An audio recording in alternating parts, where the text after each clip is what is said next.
If I could speak to my younger self today, I would hold her face and say, I know you were so afraid of being too much, being too intense, too emotional. That's why you always pose as this strong girl. But you don't have to endure everything by yourself. You thought that if you endured enough, you would be enough. I want to tell you that you are enough. Nung bata kasi ako, naiingit ako sa ibang family na ang ganda ng buhay nila. Ako kasi yung batang lahat pinapansin ko, hala sila merong gantong bagay, may ganto silang buhay. Lumaki ako nang di ko nga alam na may birthday pala. Pag may birthday pala, may cake pala.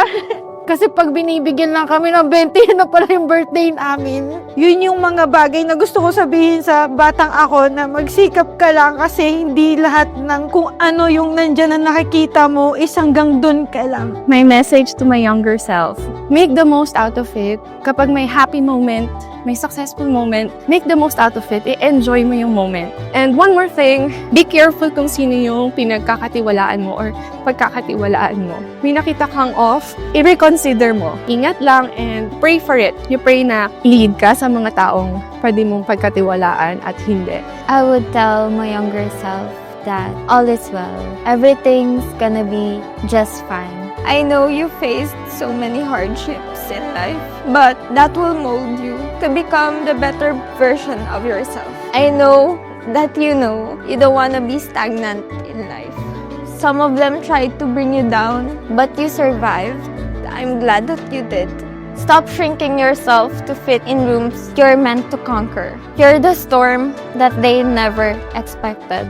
For every woman watching right now, ang masasabi ko po sa inyo, don't be afraid to step outside your comfort zone. Try new things, just like us, di ba? Hindi naman namin alam na magiging ganito pala. Never apologize. Never apologize for being yourself, for being ambitious, for having a dream, for being yourself. Girls, huwag nyo hayaan na eto lang kayo. Kasi hindi na yan yung babae ngayon. Ang babae ngayon is ginagawa na rin kung ano yung kayang gawin ng mga lalaki ngayon. You don't have to prove anything.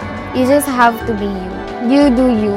And you have to love yourself. You have to accept yourself. You have to reward yourself. Because it's not easy to be a woman. On Bigo Live, we don't just go live. We live it forward.